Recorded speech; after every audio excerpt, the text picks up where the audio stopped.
Oh, alright. Hey, everyone. So I was watching this debate last night, and, I used to be a huge fan of Hugo and Jake here from the Bible Reloaded. Um, Not that I'm not a fan of the Bible Reloaded or the Quran Reloaded anymore, but I kind of stopped watching their content when they got really political because uh, you guys, Hugo and Jake, really have no idea what you're talking about in that realm. It's kind of cringy. Stick to the Bible or, holy books. That's what you're best at. I mean, maybe that's why you hate Jordan Peterson so much, because he can take bad writing from the Bible and make an interesting narrative out of the Bible. Like, his biblical talks are really interesting, whereas even reading the Bible, it's boring. It's bad writing, but there's something in there that's of literary significance, and I think Jordan Peterson's good at pulling it out. So the basic position here is, by most left-wing critics of Jordan Peterson, is that he's misrepresenting Bill C-16, and that's the best criticism you can possibly give against him. Usually it just backslides into, oh, he hates transgender people. No, he's questioning the way that Bill C-16 is implemented. The left wing people are right when they say all Bill C-16 is adding gender expression to the list of protected classes for the human rights councils in Canada, and ignoring the fact that they've had, well, in light of the fact that Canada has had problems with this Human Rights Council before, of being overzealous and censorious, Jordan Peterson is worried because of the vagueness of C-16 that it could become compelled speech. He's not against adding gender expression to protected classes like black people and other minorities. What he's against is the fact that the way that it was implemented could compel speech, and that's different from, you're not allowed to discriminate against black people. You're not allowed to harass and yell slurs at black people, right? He agrees with this. He doesn't think this is an attack on free speech, in the sense of like a professional, right?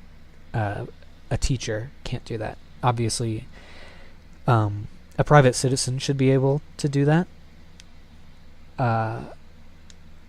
It's pretty vague in Canada at this point whether it applies to private or just professional practice. But the mistake people make in saying, oh, it's just adding gender expression to the Human Rights Code, right? It's not that simple, because the way you implement that will be different, because it's not just you can't say this slur to this minority. It's you must address this minority how they want you to. So that's the difference. You have to say this versus you can't say that. And that's the whole crux of the compelled speech argument. And the compelled speech argument is not hatred of transgender people. People have to kind of avoid this in order to criticize Jordan Peterson. I think also you've been exposed to some left-wing smears of Jordan Peterson, and you guys have no critical eye to that. And I appreciate that you're actually reading the book, but we'll go over that too. You guys are very, very dishonest about him. I'm just sick of these guys' bad attitude and their arrogance over Jordan Peterson. I just want to comment on it. So we're going to start off with this debate. There's a couple points that I wanted to hit. We're actually going to start off with something I kind of mostly sort of agree with him on, just to maybe break the ice a little bit, so let's get it going. I assume you think that people experiencing gender dysphoria are in fact experiencing a delusion. I would say so. I don't think it's really a coherent theory of. I don't think there's really a very coherent theory of gender. So I wouldn't say it's a delusion, but it is a mental illness. It is suffering. It's dysphoria. But he said that there was no coherent theory of gender, and that is sort of, at least on the left, that's true. I don't think it. The right doesn't have a coherent theory of gender either, and Jake will actually expose that. That entail that by my identifying as a woman, I am such. I mean, do you think someone can be wrong about their gender identity? Yeah. So how do you know someone is not? I mean, why should we? So some people can be deluded at least. Why should we indulge that delusion? Because there's evidence to suggest, strongly suggest, that if you misgender someone repeatedly, the chances of them committing suicide or acts of self-harm increase precipitously. This is a really bad point by Jake. He started off almost good. The chances of indulging that delusion, if you want to call it a delusion, the chances of treating that mental illness, that suffering for trans people, if you actually transition, if you treat it right, the suffering will go down. But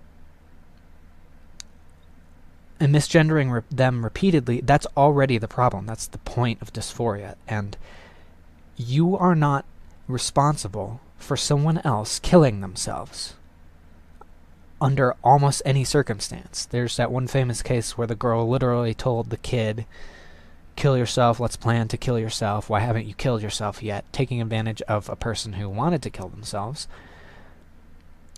And it's difficult to draw that line between someone who's simply harassing you and someone who is literally manipulating your suicide with intent, right? So even misgendering someone is not necessarily harassment, though. And harassment is not an excuse for suicide. Someone breaking up with you is not an excuse for suicide. If someone kills themselves, that guilt is not on you. Unless under those extreme circumstances. And the only prescribed treatment, especially in this case trans individuals... it's not the only prescribed treatment, but it is generally the most effective, is transition. Is gender reassignment. Gender reassignment doesn't affect suicide rates. Yes, it does. Yeah, Jake's right here. It does. Less people who have successfully transitioned, who are at least somewhat passable, are happier and commit less suicide than people who have to suffer the full brunt of their dysphoria for the rest of their lives. I mean, it's still astronomically high. People who've had gender reassignment surgery. Yeah, do you know why? Not to have the surgery. Why do you think that is? What you think? If we all just indulged, because they're not passing. But again, it's not the world's fault, Jake. Like the transgender. Sometimes people are just sad because of the way things are, and it's no one's fault. Ideology, there would be no suicide. It's not. There would be no suicide? No, of course not. Well, what do you think the suicide rate would be? Why would I have to? It would be lower. So I mean, based on the scientific, literally based on the scientific findings of the American Psychiatric Association. These are facts. If you in fact don't misgender people, and this is one of my main cruxes with Jordan Peterson, is that he, like you, emboldens people to mistreat people based on literally the sole fact of, I don't really feel like being nice to that person because I disagree with that thing. Okay, this is complete bullshit on Jake's part. He said Jordan Peterson emboldens people to mistreat others simply because they don't like it. I can't even go. I don't know where to start with this line of logic. He thinks that because he opposes a Bill C-16, which has a topic of transgender, that he hates transgenders. He doesn't really like transgender. Jordan Peterson has clinically treated transgendered people. He has taught them, and he has talked about how he has respected them, and has respect for them, and has nothing against them. Jake, you are lying. It's the sole fact of, I don't really feel like being nice to that person because I... And it has nothing to do with feeling like you want to be nice to a person. There is this attitude of, I don't care if you think it's mean, I'm going to say it anyway. But at no point has Jordan Peterson said, I don't like these people, I just don't really feel like being nice to them. No, his point is about free speech, so you have to twist it into this straw man so you can attack that. And that's what I have a problem with.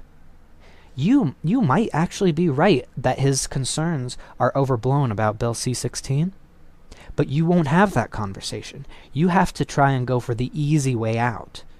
I disagree with that thing. It's the same exact thing as being are you a Christian? Now, he disagrees with the way free speech is policed in his country, so therefore he hates transgenders. Christian? I don't know if you're a Christian. Yeah, given this is sort of a Phil Religion channel, I'd like to set that aside for perhaps another debate or not. Okay, that's fine. So the point is a Christian being mistreating a homosexual individual, saying, I disagree with that. But because we have, it's kind of hard to deny someone's sexuality when they're literally when they're taking part in those sexual activities. Gender is a much more nebulous thing. It's a much more intrinsic thing. If I asked you, why are you a man? I don't think you'd say, I have a penis. I would say I have an X and Y chromosome. Okay. And so what makes you a man? So this is a good point Jake's going to make. No, it makes you male. That makes you male. And I understand that this is confusing for you, but that makes you male and not a man. What makes you a man? What makes you societally accepted as a man? Because I don't know if you've ever walked into a place, but they don't usually check your DNA for chromosomes. Precisely. This is the problem I have with the conservative right-wing types that, I agree with them that there are two genders, two sexes, but then they don't have a coherent theory of gender, and nor does the left. So the right wing believes that, they think that science, their basic understanding of science can back them up, and they've heard of chromosomes before, so they go, XY chromosome, that's what makes you a dude. Well, not really, because there are phenotypic women who have XY chromosomes. The chromosomes don't matter. What matters is the result of the chromosomes. That's a little it's a little bit related. So let's go back to what Jake said. You don't test people's chromosomes. Even if what I said doesn't matter, even if we're not actually looking at the phenotype. Well, actually, I'm going to prove that we're only looking at the phenotype. So when you walk into a room, you don't test someone's genotype. You can only have access to their phenotype. And that has been the standard for throughout human history until the last 50 years or so. And when we got DNA testing right, and we understood what DNA is, and everything's falling apart over here. So when this person walks into a room, you don't take a blood test. You assess their phenotypic traits. A gender, sure, there's a difference between gender and sex, but gender is inherently, in English, tied to sex. So there's no third sex, so there are no third genders. That's my position. But you can biologically change your gender and your sex, because you can biologically change those phenotypic traits. Sex and gender are assigned based on an individual basis. They're assigned based on that individual's proximity to the biological archetype that is found in populations, right? So it's similar to evolution. Creationists like to think on an individual level, where one animal turns into another animal, or one animal births a completely different animal. But it doesn't work the same way this way. So a population will have a standard deviation. So sexual dimorphism, yes, there are going to be mistakes. There is going to be a spectrum of masculinity and femininity, but there is an archetype within a population that is measurable. And at the mechanical level, that's much easier to pin down. Male, female, penis insert, vagina, sperm. To have a third sex, you would have to have a third body, a third mechanism within that sperm exchange, and that just doesn't exist in the human populations whatsoever. But Jake is making a good point in that the right-wingers don't know how man and woman are defined. They're defined entirely by an aggregate of sex characteristics, phenotypic traits, and those traits can be biologically changed. Look, I mean, that doesn't matter whether or not people check my DNA. Or it absolutely does. Man, right? If you said it was plastic XY. surgery, I might be perceived as a woman. That wouldn't necessarily make me a woman. I mean, I could have plastic surgery and look as a woman and not identify as such. I agree. Right? Okay, I totally agree. So we both agree that now physical appearance has nothing to do with whether or not you're a man or woman. Good job. So what makes you a man? Well, physical appearance is exactly what makes you a man or a woman. There are mental aspects, and the mental illness of craving a certain physical trait and hating your physical traits, that is a mental illness, and that can be alleviated by sex transition. So I think we're going to move on from this subject, because this was it was my attempt to kind of reach out to Jake, and he's half right. Let's see here. Let's get into some Jordan Peterson stuff. Sexually transmitted disease, if there's nobody to have sex with in your small Mississippi rural town, yeah, you're going to have lower... I mean, now you're making it sound like stigmatizing people would decrease rates of STDs, right? Because there are, no. In small towns, everyone's closeted, so you can't find anyone else. Not everyone's closeted. You're definitely not listening to the words I'm saying. If everyone was closeted in a small Mississippi town, no one would be closeted, right? Because they'd all be like, yeah, we're gay, let's fuck. But instead, what they have to do is they have to leave these small communities. Typically, they're rural. Typically, they're close-knit, because not everybody lives in these metropolitan areas. If they live in the metropolitan areas, they can typically, especially in places like San Francisco, they can typically get gender reassignment surgery. They can typically find local communities that help them out. But a lot of these people are transplants that move to the area. Did Jake just call them transplants? I don't know why I wrote down this timestamp. I think that it was for that joke. The problem here is, which I think you've tacitly alluded to, is you have small numbers of people having sex. Like if you have a group of people who have higher rates of a particular disease, and they have and they're kind of diffused throughout a community, and they can have sex with different people. I mean, you're not going to find the same rates as if you have a small group in which everyone's So I think he brought up HIV and STDs because of a risk factor of lifestyle, and that's a stupid point. Jake, I think, did a decent job of rerouting him around that. So let's move on to the next timestamp I have here. Whoopsie. Actually actively suppressing speech. These are...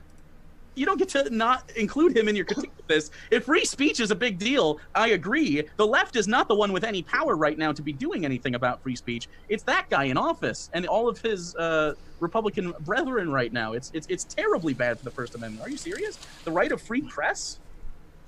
There is no attack on free press, Jake. The president is attacking fake news who are publishing fake news. And I know that triggers you, but the fact is that Trump has imprisoned fewer journalists than Mr. Obama. So Obama, I'm not sure Trump has prosecuted any journalists. He's just called them fake news when they've misreported things. Obama threw Chelsea Manning in jail. He let her out of jail for political points, and I appreciate that.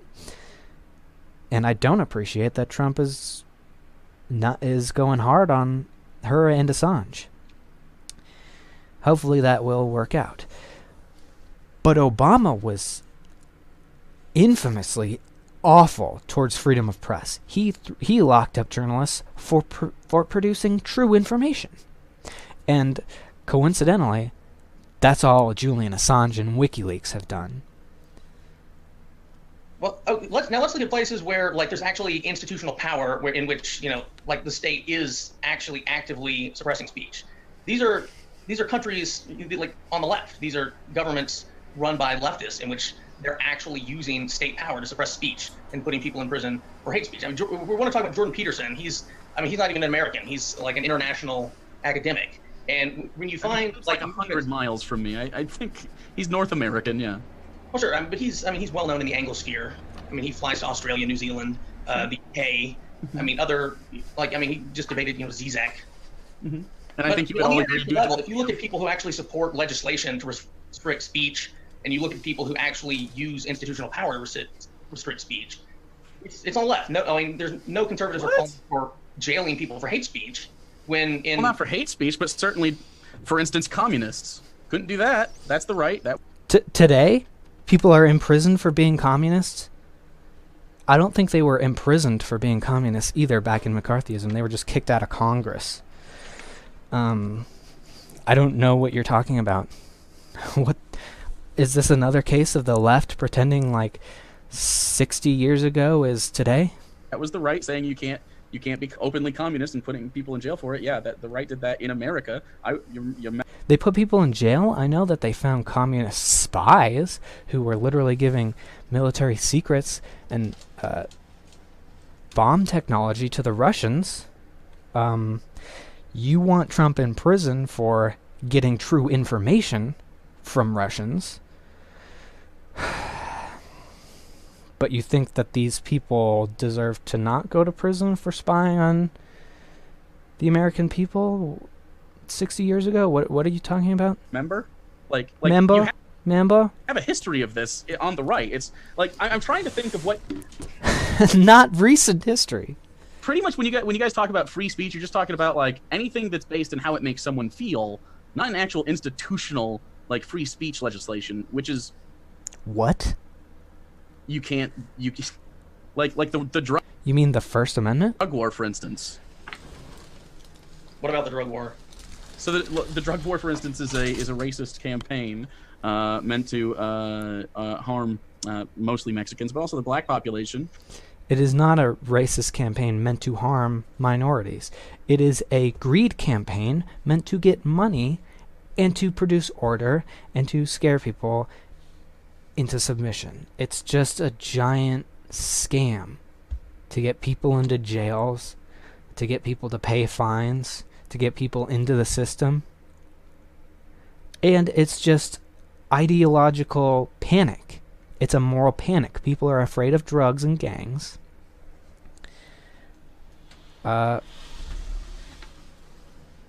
So they make bad decisions. And some people just want to ruin everyone's fun. And we'll get to that. And it was a way to suppress the... I will give you that there were several, so opium was banned originally to harm the Chinese community. Marijuana was probably targeted at Mexicans. But that was a long time ago. It was also... That's how they got support for it. The real reason behind it was the paper companies. You could blame this on capitalism, but again, this is more of a problem of corruption and regulation, because the paper companies wanted to put hemp paper out of business, so they spun a bunch of racist lies to get the public on their side. The goal was not to harm minorities, at least not in all cases, at least not in the case of hemp and marijuana. That was their smokescreen. Also, protect the children. The real reason behind it was corporate greed.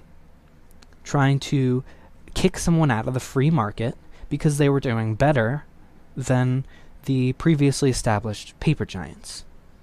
Hemp produced cheaper, better paper, so they spent a bunch of money, got it banned. Today, yes, the drug war, I think, disproportionately affects black and Mexican minorities. However, to say that it doesn't affect whites is just insane.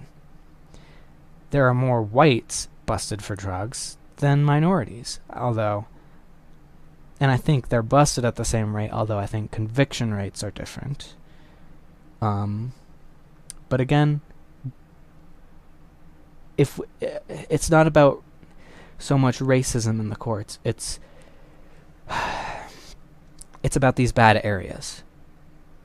And these areas are bad because of the drug war. So it's a self-perpetuating cycle. We just need to end the drug war. He wants to blame everything on racism because he's a leftist. I am on the left, but I am not a leftist. Their ability to vote for left-leaning candidates because they're more likely to do so. I don't support the drug war. I don't know that Jordan Peterson has. Oh, Jordan Peterson's very. Have you read 12 Rules for Life? I'm not. I mean, he might. Oh, you should. Maybe you disagree with him. He's very against drug use. Is he against the drug war? Because I'm pretty much against drug use. Even though I use drugs, it's not the healthiest thing in the world to smoke weed all day. Or to drink all day. Alcohol's a drug. So yeah, and every therapist I've gone to has recommended that I stop smoking marijuana. And I have reduced some of that usage.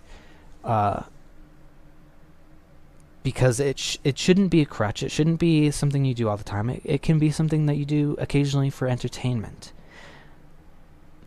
And all these people who recommend against using it are all against the drug war. So this isn't a point at all. Being against the drug war is not being for drugs. And being against drugs is not being for the drug war. Well, that's not supporting the drug war. So you can yeah. oppose drug use and think people, like, most people who say heroin should be legal are opposed to using heroin. Okay, but yeah, he makes the same point. He's not for the legalization of marijuana to any recollection of that I can. I mean, maybe he's talked about it and is different, but how he... Oh, well, a lot of people aren't. It's not... Okay, so maybe, let's pretend he's pro-drug war. I really seriously doubt that. I'm pretty sure he's said the opposite. Although I can't state that with much confidence. Let's pretend he is pro-drug war. What does that say about anything else that we're talking about? He writes about it in 12 Rules for Life is not the case. But that's a small issue, though. A lot of people think drugs should be illegal. It's not that radical of a position. It's just a bad decision. That's not a big issue.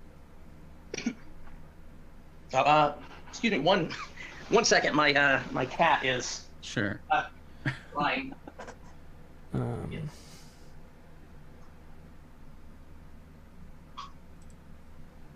White Western culture is a pretty big problem for him. He does that very often, and while obviously I think we can all agree, anyone except probably Native Americans, first peoples, would agree that like there are definitely. Coincidentally, Jordan Peterson is an honorary member of a First Peoples tribe because he actually is involved in the community, does help people, is deeply connected to people, and is unbiased. Things that valuable things that white Western culture has definitely helped with, obviously. But he seems to rest everything in that same basket. I guess from your answer earlier, I will assume you're Christian. Because literally everywhere else in the world sucks ass. Let's look at China, Africa, India, South America, even the other white countries like Russia that don't have Western values. They all suck. Or something like that. He advocates to live your life through a Christian lens, which is, in my opinion, a very harmful lens. Not the way he explains it, and I am one of the most staunch, ardent atheists there is, and at this point, I can almost call myself like a cultural Christian. Leaves a pretty bad taste in my mouth, but again, that's my emotional bias, and that's what's ruling Jake.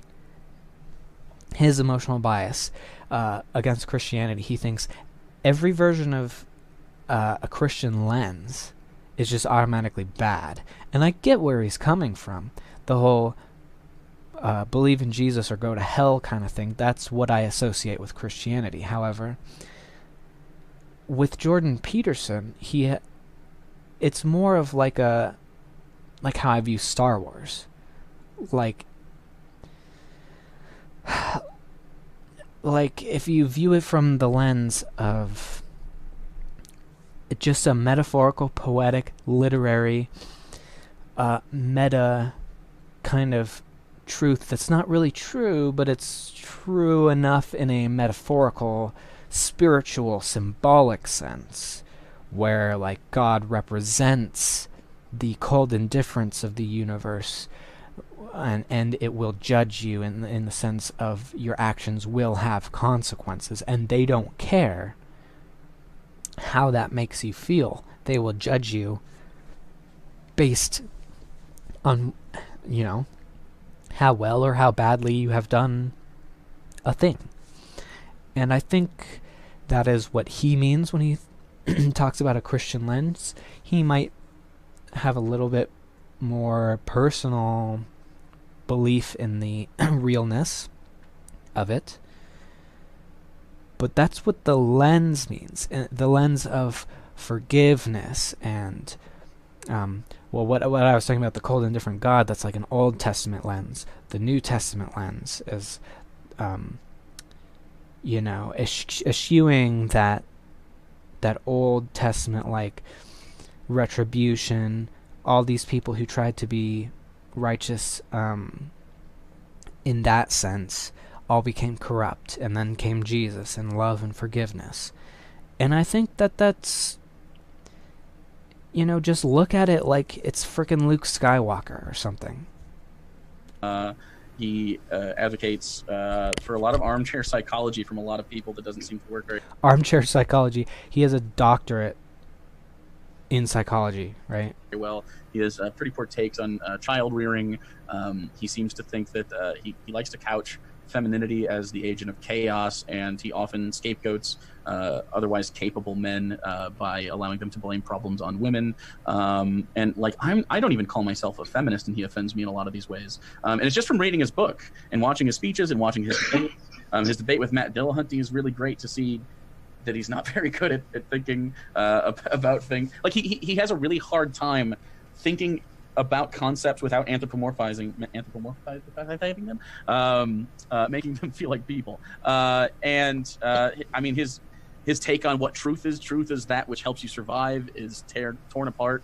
I mean, I kind of would love to debate him on that too, because I believe truth is a strict, absolute truth. There's no wiggle room. His truth I would describe as just true enough, which is good enough for me because it has a qualifier already. He's so good for someone who casually views him as you do, and then once you delve in, he is extremely harmful. You casually view him, Jake. I doubt you've listened to his hour-long lectures, 2-hour-long lectures. I've seen perhaps dozens of them. Deep dives. And I've re-listened to them over and over. I think you've probably read more of 12 Rules for Life than I have. Good for you. And I disagree with him on pretty much everything he has to say that warrants discussion. I pretty much disagree with him on it. Because you go into that with that perspective. You go into it looking for every little thing to pick at. And that's because you are against him as a person, as a personality. There's definitely stuff that he says that is correct, but like in a platitudinous way. Platitudinous way. So James, are we? You betcha. We can move to the Q&A. So thank you very much, gentlemen. And we have a lot of excellent questions. So earlier, so sorry. I think people could hear it through Twitch, but not through YouTube. My mistake. Props to James, by the way. Props to James, by the way. He's a great. He has a great channel, and I've been on a few times, and he's a great moderator. Peterson does more harm than good is that the good that is cited, that is often cited, is I was a young man and I was angry, but then I cleaned my room, and I'm being reductive here, but you know, a lot of time. I cleaned my room and started accounting for my own things, and now I'm much happier. Which, of course, in 12 Rules for Life, he's not really advocating for these things very much. Most of these are the titles of the chapters and not the actual advice within the chapters. Well, see, it's a book, so it's got more to it than that little blurb that you just put in. And, you know, when I write, I try to not repeat myself over and over and over and over. Maybe repeat a couple phrases to drive it home, but I'm not sure what the criticism here is. Yeah, men are living in a world where kind of the basic common sense has just been glossed over, and they're, you know, it turns out people just really need to be told the basics, to get the basics down first. Take care of yourself first. That, I think, just going back to basics is almost, it's like a lost technology. Our society is progressing so quickly in so many different directions that it's easy to lose some of the things that have brought us to this point. That's besides the point. Again, we've done a whole series on this that you can watch that I know Think Club has watched, because they just can't keep my name out their mouth. And as far as the argument that he does more harm, is that he openly advocates against things that are very simple. Logan mentioned intersectionality earlier. We didn't really talk about it, but intersectionality is basically just it's racism. That's what intersectionality is. People from judging someone based on, well, it's also sexism. Judging someone based on their physical traits, their race, their sex. So you don't actually know what Jordan Peterson's comments on this are, because what he says is intersectionality is actually true. It's just that the intersectionalists don't take it far enough, because the logical conclusion of intersectionality is pure individualism. Because if you take into account every axis of social order or physical traits, there are no groups anymore. What you come up with is, there might be some overlap, but what you come up with is each individual has its own unique membership to a completely different set of groups. Each combination of sets of groups that one individual belongs to is different. So you have all individuals who cannot be judged at all by the same token. So the logical conclusion is just to have one rule for all people, because they're all individuals. The intersectionalists stop at kind of the broadest categories like race and sex, and they are very harmful to society because they are racist and sexist. Minority groups that work together for common causes, so say a gay person and a black person working together towards a common goal. That's all that intersectionality is. It doesn't really have an agenda beyond that. That's not really intersectionality, but there's really no common goal between a black and a gay person other than just pure human rights. There's no gay rights or black rights. You're just a human individual who deserves rights because you're a human individual. He works against gender equality, works against transgender, non-binary individuals. No, he doesn't. Just because he's against the way Bill 616 is implemented doesn't mean he's against their rights. For a more traditional, like nuclear type family, he is. Yeah, because that's how human beings survive. You want. Oh my god! Like, it's leftists who are offended by the idea of a nuclear family. The basic way that the human population has evolved to be. Sure, you can find your own unique way to do whatever you want, but to advise against this, to say that to advocate for a nuclear family is an attack on individual right. What? He likes to really beg the question as far as reproductive rights in women. He likes to beg the question as far. He wants people like you to qualify and explain why you believe what you believe. For example, makeup in the workplace. You know, he's dispassionately saying, all right, so you can't wear lingerie to the workplace. Why can you wear makeup to the workplace? It's not an implication of that they're the same thing. It's he wants to specify what the difference is so that people know what the rules are. And apparently that's too much nuance for you. As far as how can men and women work together in the workplace, I don't know that we can. He likes to beg the question. What's wrong with asking the question? There's nothing wrong with asking the question, is the Earth flat? Is gravity real? The problem is when flat earthers dishonestly manipulate the results and defer to themselves over the expert explanations. On whether or not.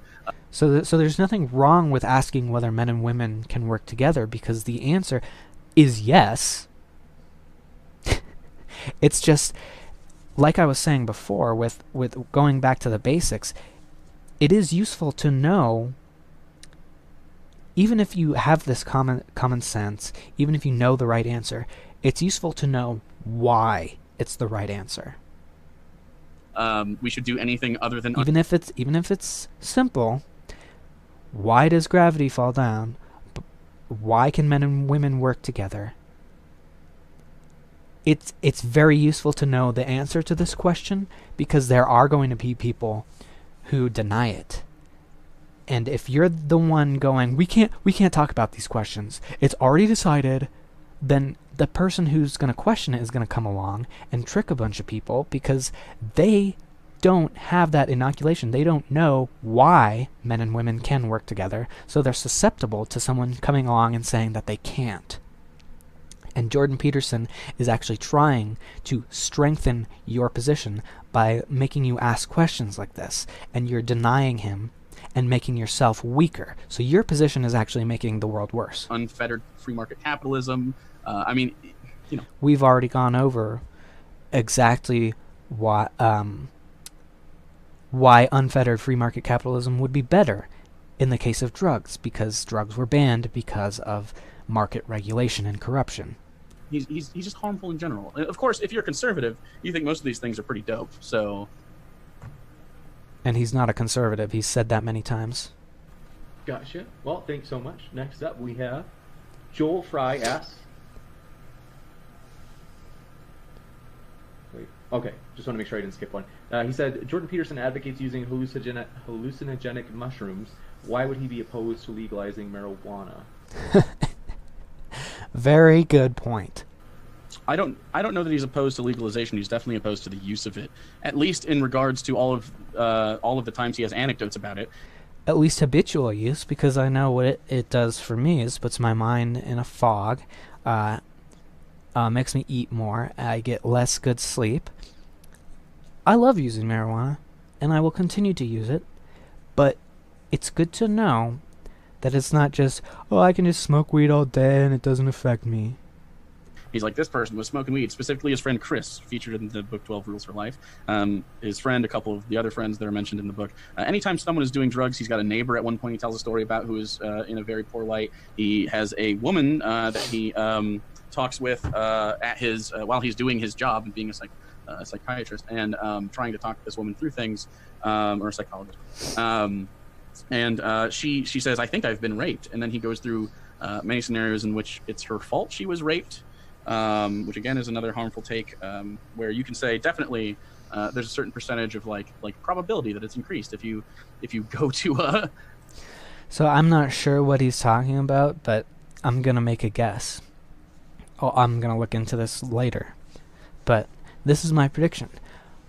I think what Jake is saying is that Jordan was talking to this woman about things she could have done or could do to protect herself, and the ways she put herself at risk. And Jake is classically, like a leftist, confusing this with, well, you wore the short skirt, you were asking for it. You know, if you're incapable of seeing that nuance of between you were asking for it and there are steps you could have taken to avoid this and to protect yourself in the future, if you can't tell the difference between those two, then you are ideologically trapped. Your mind is in prison, and I'm not sure how to help you other than just to keep pointing out the difference there. Say a bar, your probability of being raped is higher than if you were to stay at home, but just going to the bar in general does not necessarily mean you deserve to be raped at all. But the way he couches it definitely implies that she had it coming. Okay. It definitely implies that she had it coming. And I don't think he was implying that she had it coming just merely by existing in a bar. This sounds not very accurate as a summation on Jake's part. It's stuff like this that, again, if you don't read the book, if you don't watch most of his content, then you'd never know these kinds of things, which most Jordan Peterson defenders tend not to read his content, because I think, first of all, reading a book is not easy. It takes a lot of time. Second of all, it's just nice to kind of have a thing sitting out there that you like, that you can have a fan club for, that you don't really think of too hard about, because once those people, it's kind of like meeting you. It's just that some fans are fans of his lectures, some fans are fans of his book. Not everyone is going to read both. You obviously have not watched many lectures or interviews, because he goes over this in very stark detail.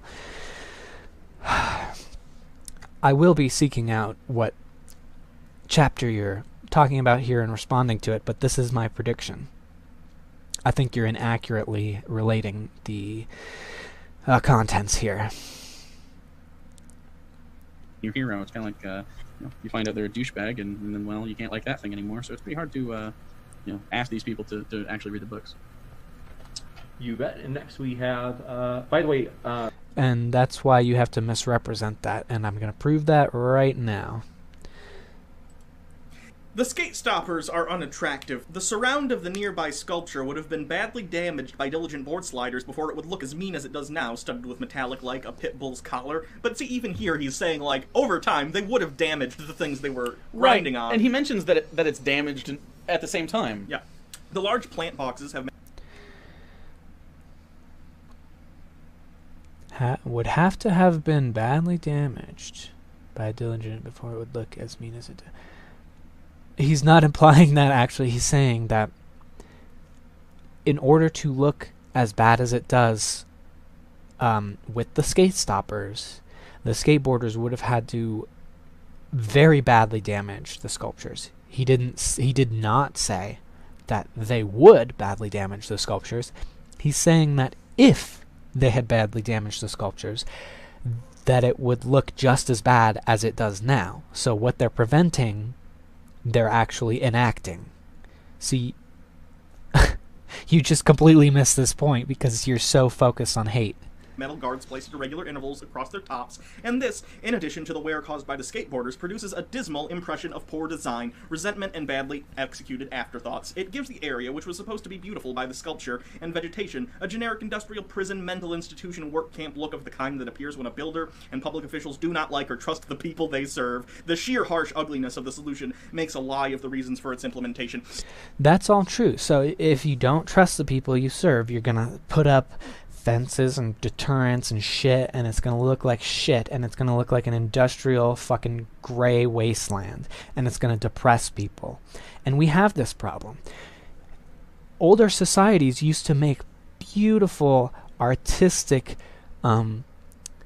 just everything was artistic. Everything that was functional was also beautiful. The buildings, the baskets, every implement that you had to have in your life was not just functional, but it looked nice because people put effort and time into these things and they appreciated it. Now we just live in this industrial gray wasteland and it's depressing as hell. And so what our cities have been doing, like there's these big gray or green electrical boxes all around in pretty much any modern area. And where I live, they've been hiring artists to paint on them. Just, it's still just an ugly box just sitting in the middle of nowhere, but it has like flowers and like puppies or rainbows on it now, and it looks a little nicer. And some of them are kind of cheesy, some of them are goofy, but it looks better than just a gray box. We need to beautify and have pride in our structures, in our towns. Not just throw gray blocks around. It's unhealthy for our mental health, really. Everything is industrial, everything is functional, everything is metal, undecorated. Think of just a street light. It's just ugly. I mean, have you ever tried to take a picture, like, your mind kind of filters stuff out. You see, oh, look at the mountain, look at the way that looks, look at the trees. And you take the picture, and then the picture, it's flat, and it's got like a light pole in it and some wires. And it's just like, oh, that doesn't look as good as I thought it would, because there's a bunch of industrial crap in the way. And if they were well designed, it could actually enhance the beauty. Like an archway with trees behind it, You could design beautiful things for our industrial cities, but, this is too much for Hugo and Jake to think about. So silly. He gets into, a little bit later, and we're going to touch on this, I think, right after this. He starts to call into question the motives of anyone trying to do anything to improve the world, because he uses this to try and shit-talk the left. He does question the motivations. Yeah, and he explains what use this type of questioning has, and of course you're going to ignore any nuance. He is already building up the idea that, hey, if you see someone trying to improve something or try and make things safer... This is exactly what you're doing. You're seeing him trying to improve things, and you're just assuming the worst and trying to tear it down. This is so ironic. Or better for people, you shouldn't trust their motivation, because really anyone who's trying to help anyone ever, no one ever does anything for selfless reasons. That's not what he says, and we're gonna see exactly. Look at that fucking smug smile. Just lying. What? Jordan, just because you're an asshole doesn't mean everyone's an asshole. Just because you can't read doesn't mean he can't write. As far as like liberal versus conservative in that, like, again, from a litigation standpoint, it seems like that's pretty bipartisan. But from the implementation, that feels conservative to me. Am I crazy? I get what you're saying. Because we've seen this kind of thing, just don't do that. Why? Him wanting more kids to skateboard around the town seems more conservative to you?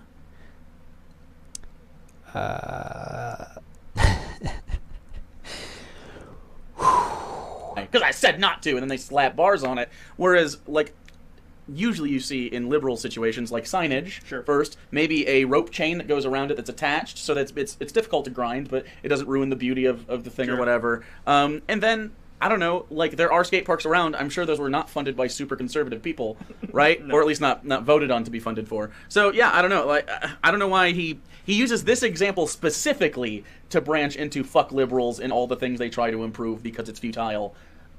And I feel like there's better... Because when you try to improve something and it ends up looking up just as ugly as it would if you left it unprotected, eventually then you're just wasting time and resources. There's better causes. And that's all the left does. They waste all this time and resources trying to fight racism when you just end the drug war and the racism will disappear. And they spend all this effort against racism and being anti-racist when really this idea creates racism against white people. It's the left has this problem where they become the very thing that they hate. They've stared into the abyss so long that they become the monster. And we're going to see this very perfectly displayed in Hugo and Jake here. Like, he talked about birth control before. He's like, I don't know if it's a good thing that women have access to birth control. He'll cite it here as a good thing, of course, because a man did it. But I'm not kidding. But earlier he's like, well, I don't know if it could be the cause of, like, all the world's ills that women have reproductive control. And he begs the question on it. He's trying to get the other person to engage in why that's perhaps true or not true. It is interesting how society changes when women have reproductive control. He's not saying that that's good or bad. He wants to dispassionately, objectively look at the consequences. And perhaps some of the consequences are negative towards the nuclear family. That's not a judgment on whether or not a woman should or should not have reproductive control. It's just, this is what happens when this happens. That's a way better black and white liberal conservative thing to do. I don't know. He continues, I believe it was Jung who developed the most surgically wicked of psychoanalytic dicta. If you cannot Psychoanalytic. understand why someone did something, look at the consequences and infer the motivation. This is a psychological scalpel. It's not always a suitable instrument. It can cut too deeply or in the wrong places. It is perhaps a last resort option. Nonetheless, there are times when its application proves enlightening. If the consequences of placing skate stoppers on plant boxes and sculpture bases, for example, is unhappy adolescent males and brutalist aesthetic disregard of beauty, then perhaps that was the aim. The implication here is that the people putting the skate stoppers weren't trying to be like, hey, there's liability issues, there's safety issues, we need to put these up so we're protected. He's saying, no, clearly they're just hate young men. That is not what he said. Let's go back. And are trying to, I don't know, subjugate them by making them go to the goddamn skate. It could be the cause of, like, all the way better black and white. Who developed the most surgically... So, he's not saying that. He said, if you can't understand why someone did something, look at the consequences and for the motivation. It's not always a suitable instrument. Perhaps a last resort option. There are times when the application proves enlightening. There are times. Wicked of psychoanalytic dicta, logical scalpel. It's not less. There are times when its application proves enlightening. If the consequences of placing skate stoppers on plant boxes and sculpture bases, for example, is unhappy adolescent males and brutalist aesthetic disregard of beauty, then perhaps that was the aim. Perhaps. The implication here is that the people putting the skate... No, the implication is that perhaps this is an option. Stoppers weren't trying to be like, hey, there's liability issues, there's safety issues, we need to put these up so we're protected. He's saying, no, clearly they're just hate young men. No, he's saying that that is an option, that there are some people out there, and this is true, who are just kind of spoil sports. They just don't like seeing other people have fun. They just are strict, orderly. You damn kids are too loud. We need to have everything just be straight and orderly. And ironically, that's you guys. And are trying to, I don't know, subjugate them by making them go to the goddamn skate park right nearby. I mean, first of all, young men aren't the only people that skateboard. I mean, we live in a pretty rural place. There's a skate park in my Ooh, women skate too. You're so progressive. hometown. Sure. There were plenty of girls doing the skateboarding and stuff when I was a kid. I don't know now. Sure. Turns out I don't Girl power. hang out at skate parks That's anymore. probably good. Yeah. I don't have any drugs to sell them. So, it's all legal now. Liberals. When someone claims to be acting from the highest principles for the good of others, there is no reason to assume that the person's motives are genuine. Why are there reasons to assume the person's motives are ingenuine? He didn't say that, liar. He didn't say that at all. What he said was that you shouldn't assume that they are genuine. He didn't say that you should assume that they're ingenuine. He didn't even say, back here, that you should assume they're ingenuine. He said that looking at the consequences and inferring that that's the motivation is sometimes useful and sometimes enlightening, because some people are not just looking out for others. Some people are just full of themselves and just want control and just want people to stop being disruptive. Disregard of beauty. The skate stoppers weren't trying to be like, hey, there's liability issues, there's safety issues, we need to put these up so we're protected. He's saying, Oh my god, you guys have become conservatives. This is happening all over the left. The left has become snooty, self-righteous, prudish, overly concerned with safety, and rigid social order. You guys, Hugo and Jake, you are fucking conservatives. This is why you will keep losing elections and the culture war.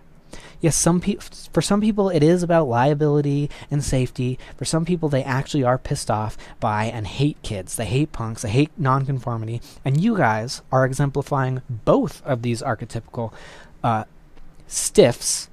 You're acting like stiffs, and yet you think you're laid back and cool because you joke about drugs, but you're actually super uptight and anal and just fucking lame. You have become exactly that which you hate. You have become uptight fucking conservatives. No, clearly they're just hate young men and are trying to, I don't know, subjugate them by making them go to the goddamn skate park right nearby. I mean, you err that the person's motives are genuine. Why are there reasons to assume the person's motives are ingenuine? Why do you err on the side of this person is a fucking liar? He doesn't. You do. You have erred on that side for every single word that Jordan Peterson has said. You are a hypocrite. You are projecting. Look at that smug fucking smile.